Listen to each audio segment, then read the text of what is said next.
Homélie de Saint Jean Chrysostome sur l'Évangile selon Saint Matthieu, chapitre 24. Quand donc vous verrez l'abomination de la désolation annoncée par le prophète Daniel établie en lieu saint, que celui qui lit entende, alors que ceux qui sont dans la Judée s'enfuient dans les montagnes, et que celui qui est sur le toit ne descende pas pour prendre ce qu'il a dans sa maison, et que celui qui est dans les champs ne revienne pas pour prendre son vêtement. Malheur aux femmes qui seront enceintes et à celles qui allaiteront en ces jours-là. Priez pour que votre fuite n'arrive pas en hiver ni un jour de Shabbat, car il y aura alors une grande détresse qu'il n'y en a point eu de semblable depuis le commencement du monde jusqu'ici, et qu'il n'y en aura jamais. Et si ces jours n'étaient abrégés, nul n'échapperait, mais à cause des élus, ces jours seront abrégés. Alors, si quelqu'un vous dit le Christ est ici ou le Christ est là, ne le croyez point. Car il s'élèvera de faux prophètes et de faux Christ, et ils feront de grands prodiges et des choses extraordinaires jusqu'à séduire, s'ils le pouvaient, les élus mêmes. Voilà ce que je vous l'ai prédit. Si donc on vous dit, le voici dans le désert, ne sortez point, le voici dans le lieu le plus retiré de la maison, ne le croyez point. Car, comme l'éclair part de l'Orient et brille jusqu'à l'Occident, ainsi en sera-t-il de l'avènement du Fils de l'homme. Partout où sera le cadavre, là s'assembleront les aigles. Aussitôt, après ces jours d'affliction, le soleil obscurcira, la lune ne donnera plus sa lumière, les étoiles tomberont du ciel et les puissances des cieux seront ébranlées. Alors apparaîtra dans le ciel le signe du Fils de l'homme, et toutes les tribus de la terre se frapperont la poitrine, et elles verront le Fils de l'homme venant sur les nuées du ciel avec une grande puissance et une grande majesté. Et il enverra ses anges avec la trompette retentissante, et ils rassembleront ses élus des quatre vents depuis une extrémité du ciel jusqu'à l'autre. Matthieu, chapitre 24, versets 15 à 31. Après que Jésus-Christ a parlé des malheurs de Jérusalem et de la persécution de ses disciples, et qu'il leur a prédit qu'il demeurerait invincible au milieu de tant de maux, et qu'il porterait la lumière de l'Évangile par toute la terre, il leur parle encore des misères extrêmes où les Juifs seraient réduits. Et il leur annonce que, lorsqu'ils auraient, eux, ses apôtres, éclairé tout le monde par leur prédication, ce peuple alors tomberait dans le malheur prédit.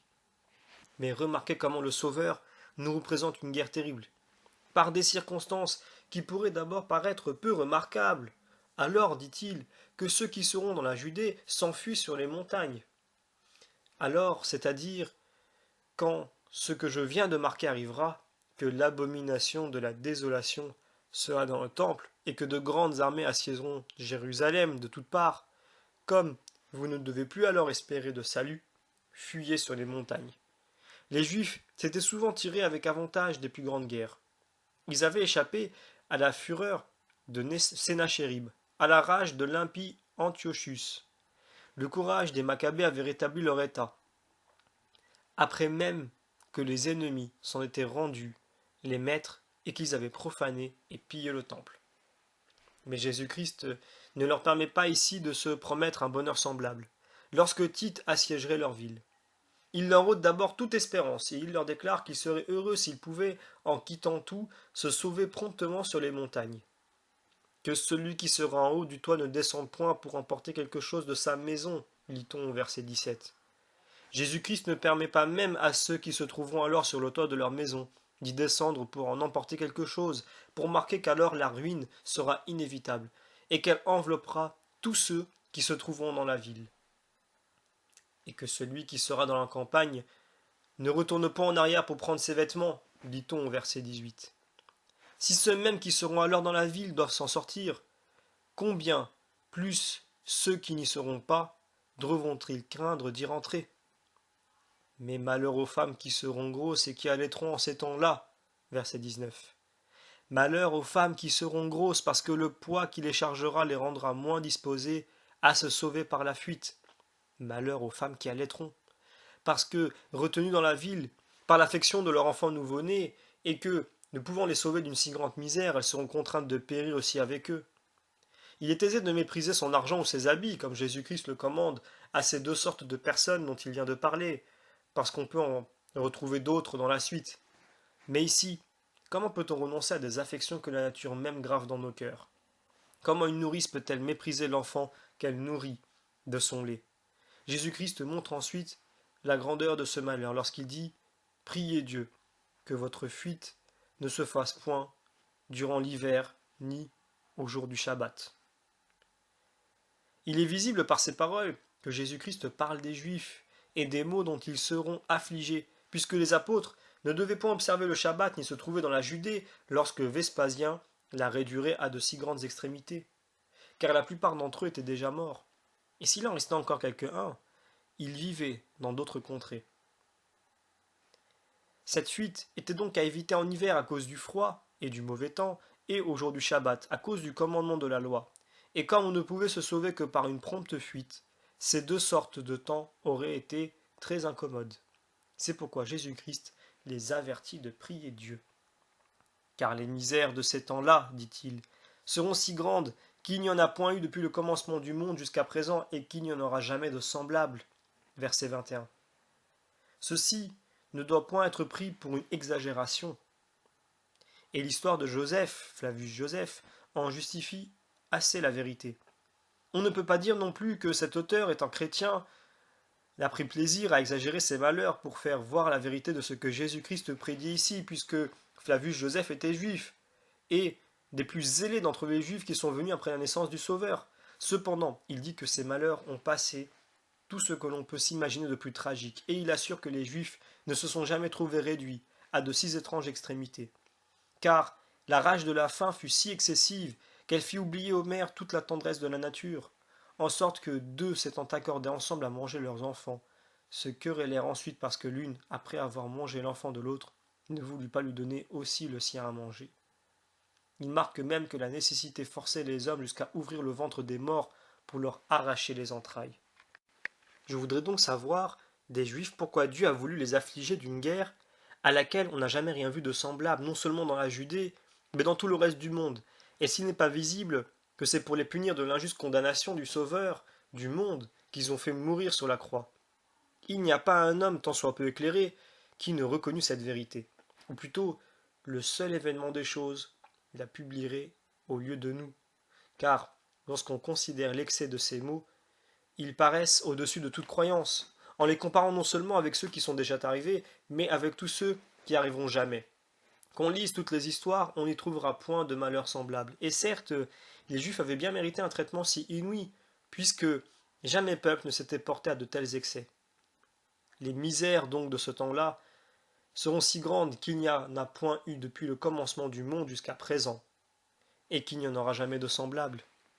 Que si ces jours n'avaient été abrégés, nul homme n'aurait été sauvé. Mais ces jours seront abrégés en faveur des élus, nous dit le verset 22. Jésus-Christ témoigne par ces paroles que les Juifs méritaient encore plus de tourments qu'ils n'en ont souffert. Il entend par ce mot de jour le temps de la guerre et du siège de Jérusalem, et il déclare que si ce siège et cette guerre eussent encore duré quelque temps, il ne serait pas resté un seul Juif. Par ce mot de nul homme, il n'entend que ce peuple, et il y comprend également les Juifs qui seraient alors dans le pays, et ceux qui seraient dispersés par tout le monde. Car ce n'était pas seulement dans la Judée que les Romains persécutaient les Juifs. Ils les haïssaient partout où ils les trouvaient, et l'aversion qu'ils avaient pour eux les leur faisait proscrire et bannir dans tout l'univers. Ces élus dont il parle sont les chrétiens, qui devaient se trouver engagés au milieu des Juifs durant ce siège. Il empêchait par ces paroles qu'on ne rejetât un jour la cause de tant de maux sur ses fidèles. Et il déclare que bien loin d'avoir souffert ces extrémités à cause des chrétiens qui étaient mêlés parmi eux, les Juifs en auraient au contraire souffert beaucoup davantage sans la considération de ses élus. Si Dieu avait permis que cette guerre durât encore un peu, il ne serait pas resté un Juif. Mais il la fit cesser, parce qu'il ne voulut pas que ceux d'entre eux qui étaient fidèles périssent avec ceux qui demeurent incrédules et endurcis dans leur opiniâtreté.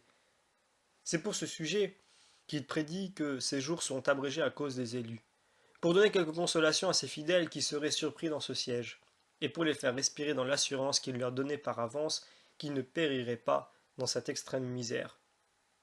Si donc Dieu, dans sa providence, veille avec tant de soin sur ses élus en ce monde, que pour les délivrer de leurs maux, il veut bien, en leur faveur, en délivrer en même temps les plus méchants et les plus impies, Si la considération de ses fidèles et de ses élus le porte à ne pas perdre la race des Juifs, jugez, mes frères, ce que ses élus doivent attendre de lui au jour des récompenses.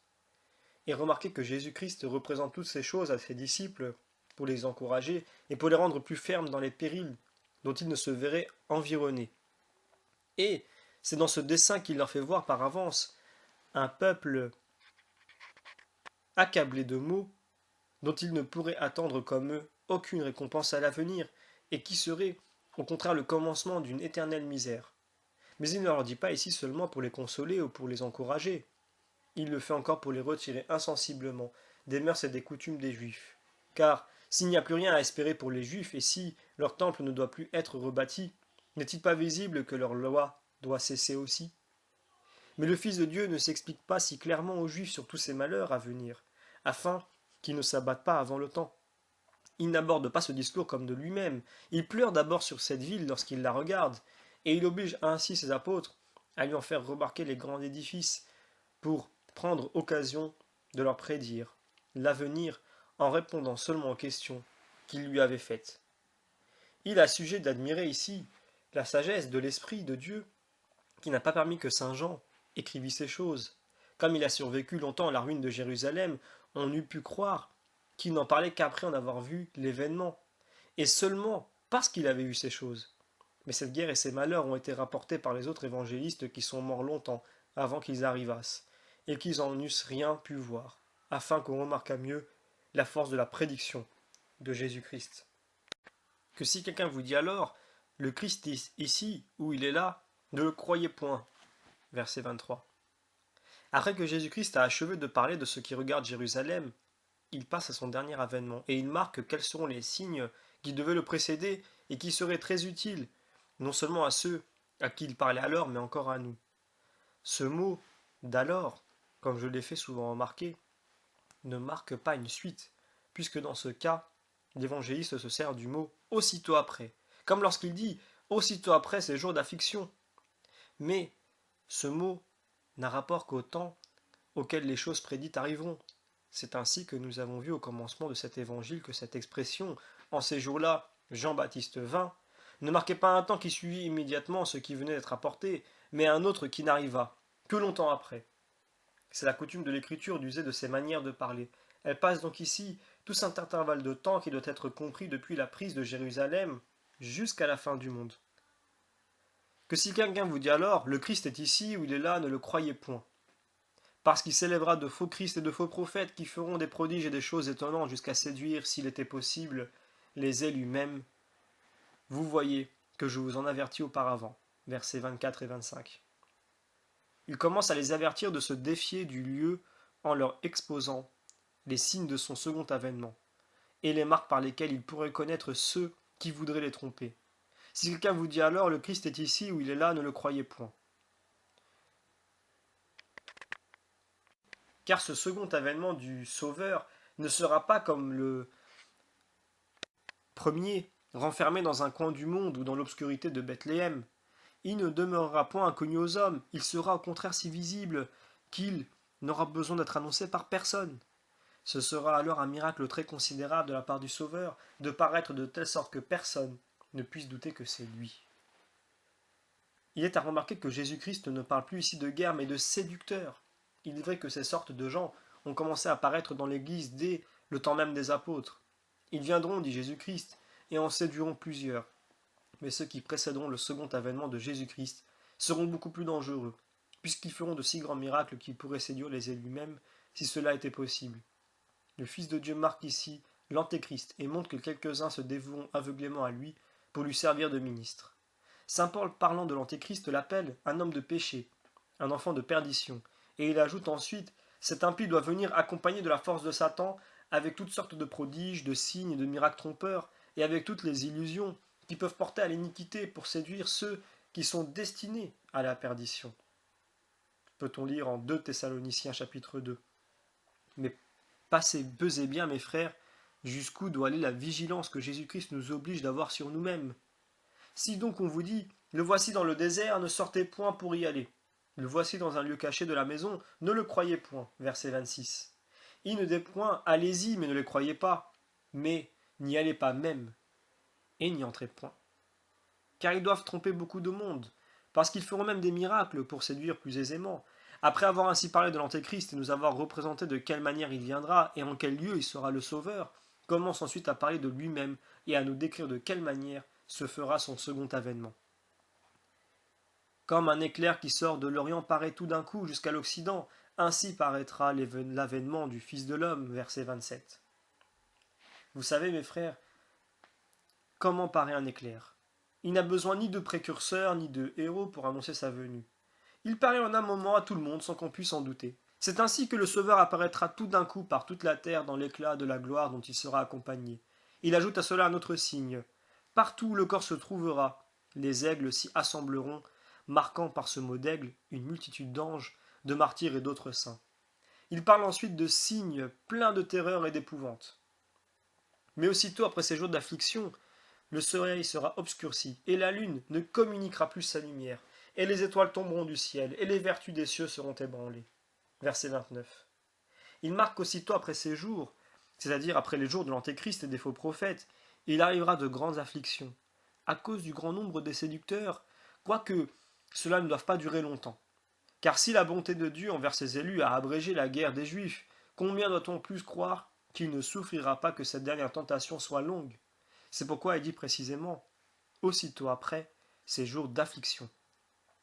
Il promet le remède presque aussitôt que le mal commence, et d'assister ses élus dans son secours, lorsque de faux prophètes et de faux Christ tâcheront de le tromper, car le monde se trouvera réduit alors à d'étranges extrémités. Mais comment le Fils de Dieu fera-t-il remarquer son avènement? Ce sera par le changement qui se fera dans toutes les créatures. Car le soleil sera obscurci, non parce que sa lumière sera détruite et anéantie, mais parce qu'elle sera effacée par l'éclat encore plus grand de Jésus-Christ qui viendra juger les hommes. Les étoiles tomberont du ciel, car à quel usage pourrait-elle encore servir, puisqu'il n'y aura plus de nuit? Les vertus du ciel seront ébranlées, et avec raison, parce qu'elles verront cette révolution générale de toute la nature. Car si lorsque les astres ont été créés, les mêmes vertus ont été frappées d'étonnement, selon cette parole de Job, quand les astres ont été créés, tous mes anges ont élevé leur voix pour me louer. Job, chapitre 28. Elles seront alors bien plus justement surprises, lorsqu'elles verront tous ces astres éclipsés, toute la terre dans l'épouvante, tous les hommes de crainte en présence, tous les hommes saisis de crainte en présence de leur juge, tout le monde rassemblé devant ce tribunal terrible, et chaque homme en particulier depuis Adam, y rendre compte de ses actions. Et le signe du Fils de l'homme paraîtra alors dans le ciel, verset 30. C'est-à-dire sa croix qui paraîtra alors plus éclatante que le soleil, dont la lumière est souvent offusquée par un nuage, au lieu que celle de la croix brillera alors plus que les rayons de cet astre, sans que rien ne puisse l'obscurcir.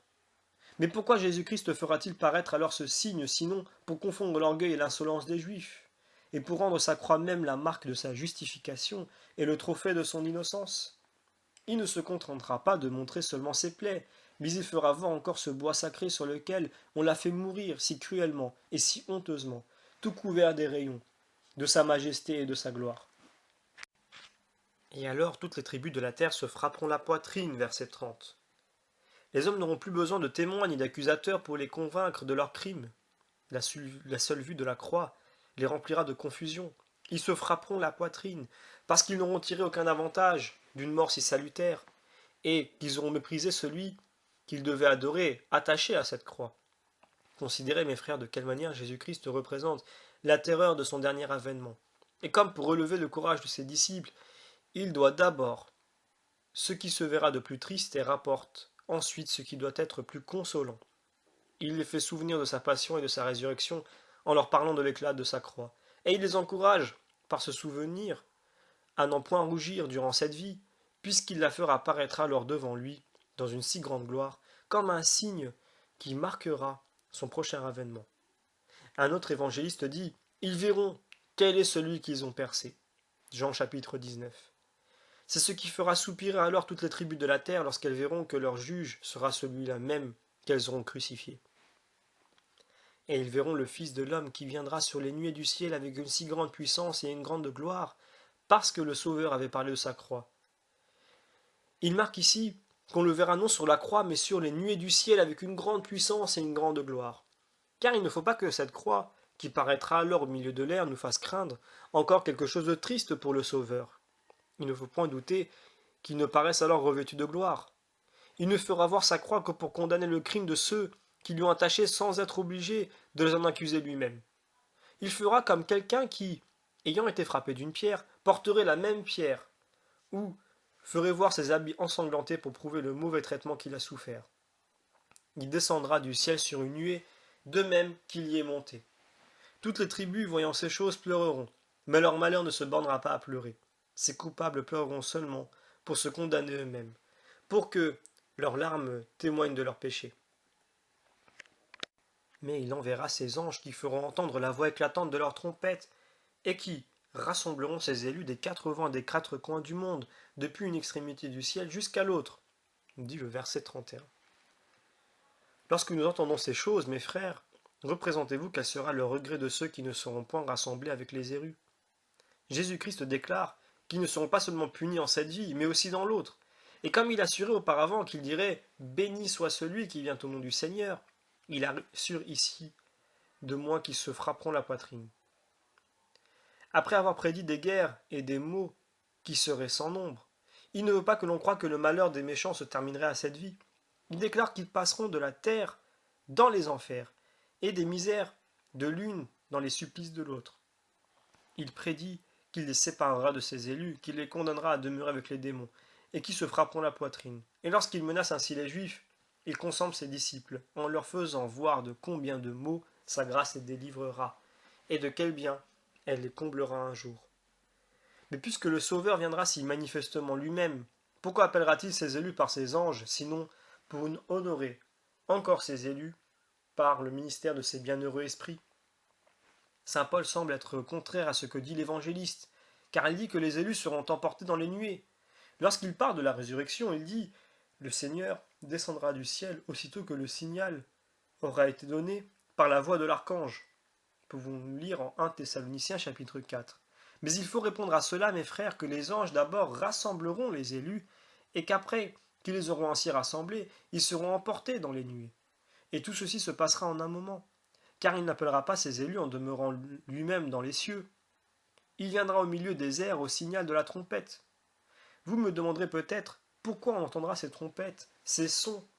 Ce sera pour réveiller les esprits, pour les animer et pour leur inspirer de la joie, pour imprimer la terreur de ce jugement et pour représenter les regrets de ceux que ce juge, irrité, rejettera et qu'il bannira éternellement de son royaume. Je ne puis, mes frères, m'empêcher de déplorer notre malheur lorsque je pense à ce jour terrible. Au lieu que nous devrions être dans la joie quand on nous parle, nous sommes au contraire saisis de frayeur et abattus de tristesse. Mais peut-être qu'il n'y a que moi qui me trouve dans cette disposition et que pendant que je suis frappé de crainte, vous n'avez eu que de la joie. Car pour moi, je vous avoue que lorsque je me retrace l'image de ce jugement futur, je suis pénétré de crainte et que la douleur dont je suis percé me fait fondre en larmes. Comme je n'ose espérer aucune part à ce bonheur que Jésus-Christ vient de promettre à ses apôtres, il me semble que je me vois dépeint dans ce qui est dit ensuite de ces vierges insensées, de ce méchant serviteur qui ne fit pas profiter le talent qu'il avait reçu de son maître. Ces exemples m'épouvantent et m'arrachent les larmes des yeux, lorsqu'ils me représentent dans quelle confusion nous serons alors, de quelle gloire nous serons privés, de quel bonheur nous serons exclus, non pour un temps qu'il ait ses bornes et ses limites, mais pour une éternité. Et tout cela parce que nous n'aurons pas voulu endurer ici un peu de travail. Si le joug que Jésus-Christ nous impose était pesant, et si sa loi était pénible, quoiqu'on dût encore s'y soumettre, les lâches néanmoins et les négligents pourraient alors se couvrir de quelques excuses apparentes. Ils représenteraient la difficulté des préceptes, la longueur des travaux, la pesanteur de ce joug qu'on leur avait imposé. Mais maintenant tous ces prétextes même nous sont ôtés. Nous n'avons point de travaux ni de peines dont nous puissions couvrir. C'est là sans doute, mes frères, ce qui nous sera le plus insupportable que l'enfer même, lorsque nous reconnaîtrons que, pour avoir voulu nous épargner un travail si léger, nous nous serons attirés une éternité de peine. Le temps de cette vie est court, le travail n'est rien, et nous nous laissons aller au relâchement et à la mollesse. C'est sur la terre que vous combattez, et c'est dans le ciel que sera votre couronne. Ce sont les hommes qui vous affligent et qui vous outragent, et ce sera Dieu qui vous consolera et qui vous couronnera de sa gloire. Vous n'avez à courir qu'un moment, et, au bout de votre carrière, il vous offre un prix et un repos qui ne finira jamais. Vous combattez dans un corps corruptible, et vous serez récompensés dans un corps incorruptible. Mais nous devons considérer, mes frères, avec grande attention, que quelque répugnance que nous ayons à souffrir pour Jésus-Christ, nous souffrions néanmoins beaucoup sur la terre. Refusez tant que vous voudrez de mourir pour celui qui est mort pour vous. Vous n'en deviendrez pas pour cela immortel. Et quelque passionnés que vous soyez pour vos richesses, elles vous quitteront un jour malgré vous, et vous ne les emporterez pas en sortant du monde. Jésus-Christ ne vous demande que des choses que vous seriez contraints de quitter bientôt, et la mort au moins vous arrachera ce que vous aurez refusé de donner à Jésus-Christ. Je vous exhorte à prévenir cette nécessité par un renoncement volontaire, et de faire de bon gré ce que vous ferez enfin malgré vous. Dieu ne vous demande qu'une chose, qu'en faisant ce que vous ferez pour l'amour de lui, vous le fassiez de bon cœur et non par contrainte. Peut-on rien trouver de plus aisé et de plus facile? Souffrez pour moi, nous dit-il, ce qu'il vous faudrait nécessairement souffrir. Ayez seulement cette intention, et cela me suffira. Vous voulez donner votre argent à un homme pour le faire profiter, donnez-le moi à moi-même. Il profitera davantage et en sera plus assuré. Vous voulez porter les armes pour un prince de la terre, faites la guerre sous mes étendards, et je vous récompenserai d'une gloire que tous les princes ensemble n'ont pas le pouvoir de vous donner. Lorsque vous voulez vendre quelque chose, vous le donnez à celui qui vous en offre davantage, et vous rejetez le Fils de Dieu lorsqu'il vous offre sans comparaison plus que tout le monde ne peut donner. D'où vient cette aversion que vous avez pour lui? D'où vient cette guerre que vous lui faites? Comment vous excuserez-vous un jour de n'avoir pas préféré à Dieu à un homme pour les mêmes raisons pour lesquelles vous avez coutume de préférer un homme à un homme? Pourquoi, vous dit-il, voulez-vous mettre en dépôt votre trésor dans la terre? Que ne me rendez-vous le dépositaire? Le maître de la terre ne vous paraît-il pas plus propre pour assurer votre bien que la terre?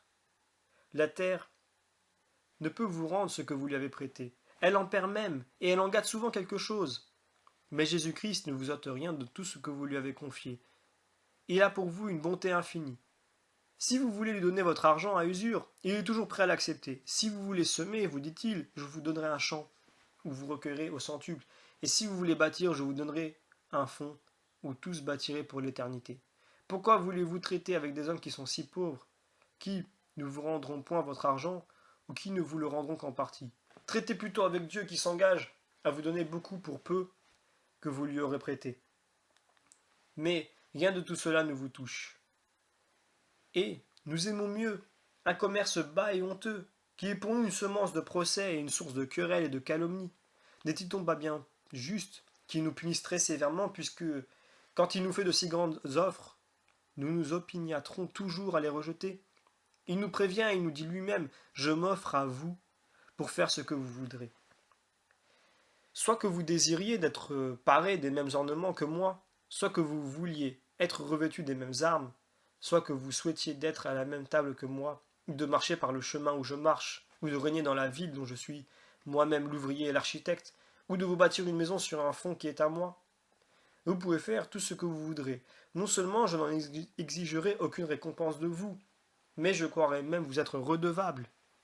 Que pouvez-vous trouver qui égale ma bonté? Je suis moi seul votre père, votre nourricier et votre époux. Je suis la maison où vous habitez, la racine qui vous soutient, le fondement qui vous porte et le vêtement qui vous couvre. Je suis tout ce que vous voulez que je sois. Vous ne pouvez manquer avec moi d'aucune chose. Je serai même celui qui vous servira, puisque je suis venu au monde, non pour y être servi, mais pour y servir les autres. Je suis votre ami, je suis la tête et le chef du corps dont vous êtes les membres. Je suis votre frère, je suis votre sœur, je suis votre mère, je suis votre tout. Ayez seulement soin de vous unir à moi très étroitement. Je suis devenu pauvre pour vous enrichir. J'ai souffert la croix pour vous racheter. J'ai voulu mourir et être enseveli pour vous tirer de la mort et du tombeau. Et, après être descendu pour vous au fond des enfers, je prie maintenant mon Père pour vous au plus haut des cieux. Vous me teniez lieu de tout. Vous êtes mon frère, vous êtes mon monde, vous êtes mon ami, vous êtes mon cohéritier et l'un de mes membres. Que désirez-vous davantage? Pourquoi fuyez-vous celui qui vous aime tant? Que faites-vous dans le monde? Partout vos empressements, sinon de travailler à vous rendre misérable, de verser de l'eau dans un vase percé, de tirer l'épée contre le feu. et de lutter contre l'air? Pourquoi courez-vous tant sans avoir un but où vous tendiez? Chaque art a le sien. Mais quel est le vôtre, sinon le vide et le néant, selon la parole du sage, vanité des vanités, et tout n'est que vanité. Allons ensemble au tombeau des morts. Venez me montrer votre père, votre femme. Faites-m'y voir ceux qui étaient ici revêtus de pourpre, qui étaient superbement traînés dans des chars de triomphe, qui conduisaient les armées, qui étaient environnés de gardes et accompagnés d'une foule d'officiers, ceux qui frappaient insolemment les uns, qui mettaient les autres en prison, qui tuaient ou sauvaient de la mort ceux qu'ils voulaient. Montrez-moi, dis-je, ces personnes. Je ne vois maintenant que des os secs et pourris, que des vers et des araignées, qu'un peu de poussière et de pourriture. Toutes ces grandeurs sont évanouies comme une ombre, comme un songe, comme une fable et comme un tableau, si l'on peut dire. Néanmoins qu'il s'y trouve même la réalité d'une image. Et plût à Dieu que tout se terminât à ce néant. Mais si d'un côté toutes ces grandeurs, tous ces honneurs et tous ces plaisirs se sont évanouis comme une ombre, ils ont produit de l'autre une misère stable et réelle, qui subsistera éternellement. Les violences, les injustices, les impuretés, les adultères et tous les autres crimes ne se réduisent point en cendres comme nos corps. Toutes nos œuvres suivent nos âmes dans notre vie, et nos actions aussi bien que nos paroles y sont décrites sur la pierre et le diamant. De quels yeux donc contemplerons-nous alors Jésus-Christ, si nous n'avons pas assez d'hardiesse pour oser regarder notre Père lorsque nous l'avons offensé? Comment oserons-nous alors jeter les yeux sur celui qui a plus de tendresse pour nous que les pères de la terre n'en peuvent avoir pour leurs enfants? Comment pourrons-nous supporter ces regards lorsque nous serons au pied de son tribunal et qu'on examinera avec tant de sévérité toutes les actions de notre vie? Que s'il se trouve quelqu'un, mes frères, qui ne croit point ce jugement dont Jésus-Christ nous menace, qu'il considère ce qui se passe en ce monde, qu'il voit tant de misérables, dont les uns gémissent dans les prisons, les autres sont condamnés aux métaux, les autres pourrissent sur un fumier, les autres sont tourmentés par le démon, les autres tombent dans l'égarement d'esprit, les autres souffrent des maladies incurables, les autres sont accablés de la pauvreté, les autres endurent la faim et les dernières extrémités, et les autres enfin soupirent dans une très dure servitude. Représentez-vous, dis-je, tous ces maux, et dites-vous à vous-même que Dieu ne permettrait point que tous ces hommes souffrissent tant, s'il ne devait punir de même ceux qui ne sont pas moins coupables qu'eux. Que si vous voyez quelquefois des méchants qui ne souffrent rien en ce monde, c'est une marque que Dieu réserve leur punition pour un autre temps. Étant juste comme il est, et le commun Seigneur de tous, il ne laisserait pas les uns impunis pendant qu'il traite si sévèrement les autres, s'il ne leur réservait ailleurs un très grand supplice. Considérons donc, mes frères, ces vérités terribles. Humilions-nous profondément devant Dieu, que ceux qui jusqu'ici n'avaient point cru le jugement à venir commencent maintenant à le croire et à le craindre, afin que, vivant tous ici d'une manière digne du ciel, nous évitions les supplices de l'enfer et nous méritions de posséder les biens éternels, par la grâce et par la miséricorde de notre Seigneur Jésus-Christ, à qui est la gloire, dans tous les siècles des siècles. Amen.